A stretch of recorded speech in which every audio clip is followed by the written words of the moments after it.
Assalamualaikum warahmatullahi wabarakatuh. Bagaimana kabarnya hari ini anak-anak? Alhamdulillah, luar biasa, Allahu Akbar. Yes. Nah, anak-anak, sebelum kita mulai materi pada kali ini, marilah kita berdoa dulu. Semoga apa yang akan kita pelajari diridhai oleh Allah dan dijadikan ilmu yang bermanfaat. Berdoa mulai. Berdoa selesai. Nah, anak-anak, bagaimana? Sudah siap? Kurang kenceng jawabnya, sudah siap apa belum? Ya, lebih konsentrasi lagi. Marilah kita tepuk dulu ya anak-anak. Sedia tepuk. Jawabnya siap. Sekali lagi, sedia tepuk. Siap. Tepuk konsentrasi. Bila aku mau belajar, maka aku harus tenang. Wes bablas setane terus meneng macet. Iya, begitu ya Nana ya. Sekarang kita akan mempelajari tentang Nabi dan Rasul panutanku. Nah, anak-anak sudah tahukah siapakah Nabi itu dan siapakah Rasul itu? Ada yang tahu? Iya, Nabi adalah utusannya Allah.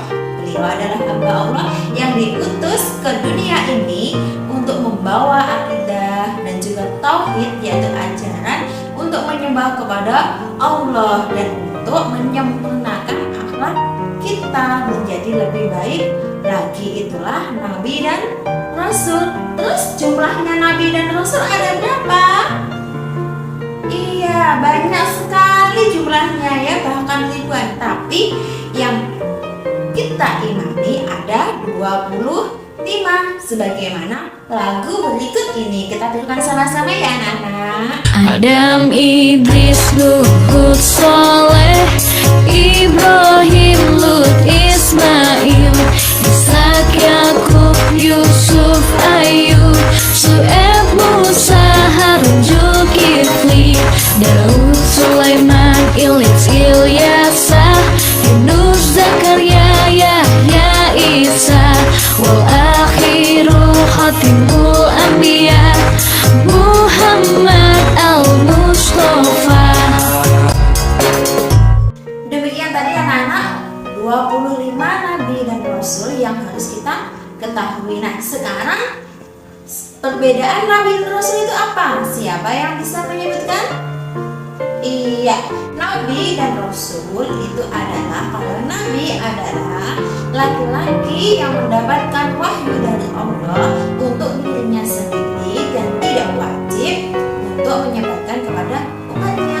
Akan tetapi jika Rasul, yaitu adalah laki-laki yang diciptakan Allah dan mendapatkan wahyu untuk dirinya sendiri dan wajib menyebarkan kepada umatnya. Gitu ya anak-anak, perbedaan Nabi dan Rasul. Sudah jelas?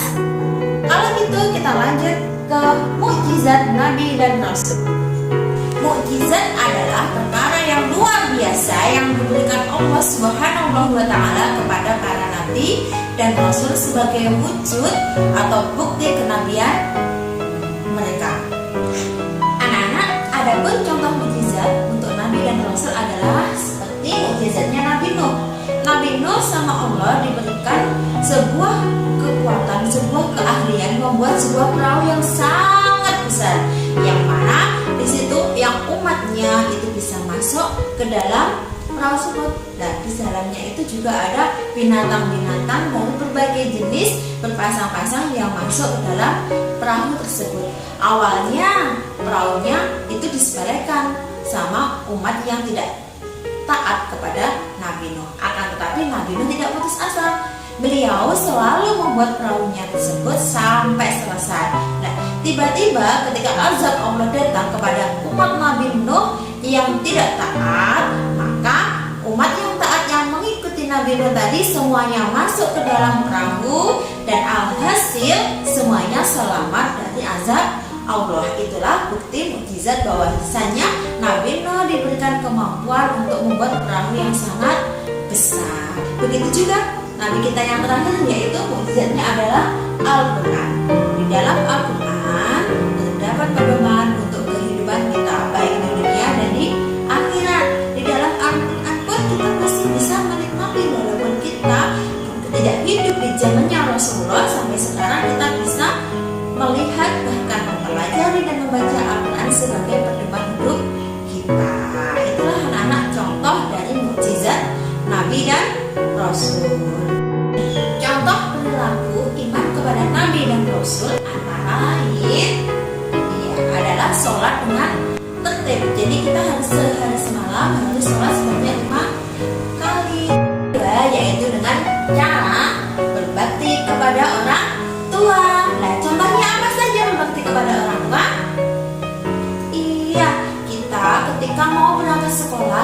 harus berpamitan dan mengucapkan salam, dan kita juga harus mendengarkan nasihat orang tua. Kalau kita bicara dengan ayah, ibu atau orang yang lebih tua dari kita harus bicara dengan sopan. Dan yang terakhir kita adalah contohnya yaitu peduli sesama. Ketika ada teman yang sakit, kita harus menjenguknya. Ketika ada teman yang jatuh, kita juga harus membantunya. Kalau kita punya jajan, kita juga berbagi dengan teman-teman kita.